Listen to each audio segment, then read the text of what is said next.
guest. Our first guest has quite a culinary resume. He was on Food Network show Cooks vs. Cons and was even the personal chef to former President George H.W. Bush and his wife, Barbara. That's so cool. Chef Adrian Perez is here to show you how to treat mom to a presidential, if you will, Mother's Day breakfast. Welcome, welcome. Thank you all for having me. Yeah, the quiche is something really simple to make. People are intimidated by it. It was the first recipe I ever learned. So a quiche, because it's true. Most people think quiche and they go, oh, it's super beautiful. Yeah. It's got a lot of intricacy to it, and there's a crust involved. People get nervous about the crust, but it's really simple to make. Okay. So how do we get started? All right. So first we start off with a little bit of knife skills, first and foremost, and knife safety. So we're going to chop our vegetables up. Now I always put a wet paper towel or a wet towel under my cutting board, and it keeps it from sliding. So you don't want to cut when you're swiveling around like so. So simple. It is very simple. A simple fix. Always hold your knife by pinching it with your forefinger and your thumb like so.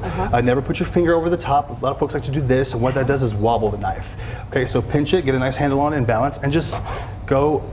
Your knife should actually never leave the cutting board. So if you notice, you just slide back and forth like this while you're cutting things. Say I have a zucchini, if you have a better example.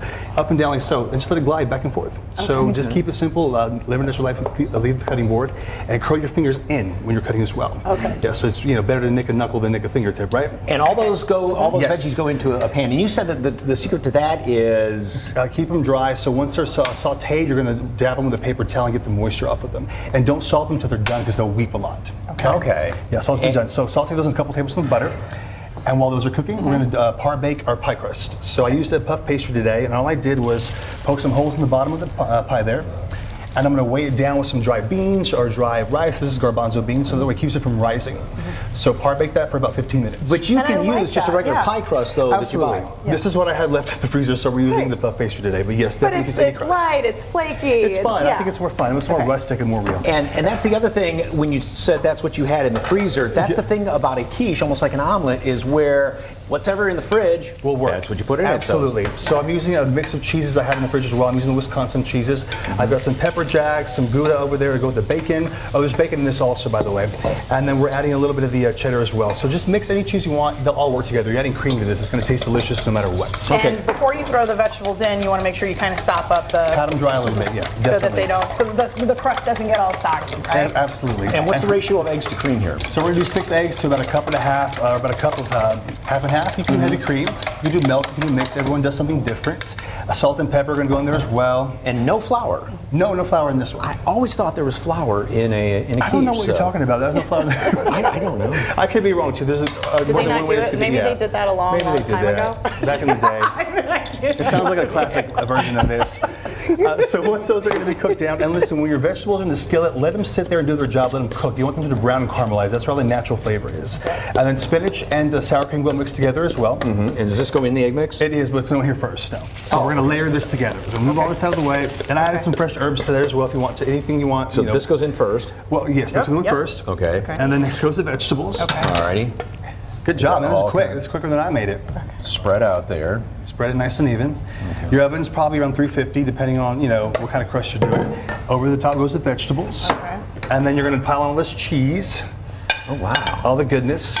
Okay, because my first thought would be, mix everything in the egg and then dump it in there. But you just, like you said, I think you have to layer it. So. Right. So I used to do the same thing. I was very lazy back in the day, and I discovered when you layer it, it just bakes softer and more fluffier, if you will. Okay. And then cheese? The cheese goes on top, and then we're just going to drizzle that with the ladle, the egg mix over the top of that. Okay. And pop it in the oven. And listen, if your crust on the edges gets too golden and it's cooked too fast, just cover it with a little bit of foil on the edges. Okay. There you go. Okay. So you don't just dump this in there, just get it all... I mean, you can. It's kind of fun. The kids would be fun with this. It's easy to make for them as well. So make a little mess. It's all right. And how long and how hot? Now you went over the edge there. Now we got to fix that. Hold on. Yeah. No, I'm kidding. Just I'm messing with you. That's good. That's okay. Leave a little room for it to rise, and then pop it in the oven, cook it, uncover on a nice baking sheet, and it's done in about 20 minutes. Okay. There we go. Our finished dish is over there. All right. There you go. We've got Taste about 30 seconds left, but I want you to tell the story real quick of how you ended up a personal chef to a former president. Oh, goodness. Well, okay, I was living in my car. I just started my business first year, struggling a little bit. Customer service is very important to me. I had a client who had the connection. I didn't know it was the Bushes, but I was delivering to her. She needs special meals for her and her baby. She just had a baby.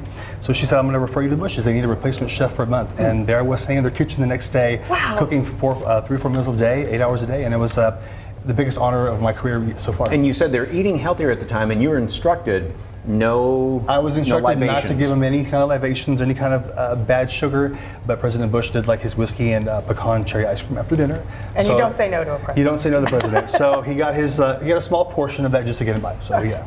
That's a great story. All right. Well, if you'd like more information on Personal Chef Adrian and complete eats to go on our website, SALive.com, and click on the As Seen on SA Live tab, or just snap that QR code right there at the bottom of your screen. And he's going to be back with 3 great ways to make guacamole.